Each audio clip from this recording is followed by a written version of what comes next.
নিজের জীবনে সমস্ত উজাড় করে জীবনকে মিলিয়ে দিয়েছিল সেই জানা অজানা সকল আওয়ামী লীগ নেতৃবৃন্দ যারা আজকে আমাদের মাঝে উপস্থিত নয়।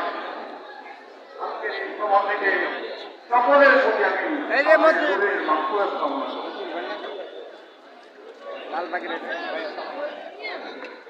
প্রিয় ভাইরা আমার, উপমহাদেশের প্রাচীন এই বাংলাদেশ আওয়ামী লীগ সংগ্রাম অর্জন আর গৌরবের কথা।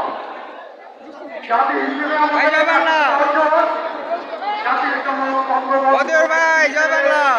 বাংলাদেশ আওয়ামী লীগের মাধ্যমে আমরা অর্জন করেছি। জাতি হিসেবে আমাদের যতটুকু অর্জন সবটুকুই আওয়ামী লীগের ইতিহাসের সঙ্গে মিলেমিশে এককাল হয়ে গেছে। তার মধ্যে রয়েছে আমাদের ভৌগোলিক বঙ্গবন্ধুর নেতৃত্বে সশস্ত্র সংগ্রামের মধ্য দিয়ে আমাদের ভৌগোলিক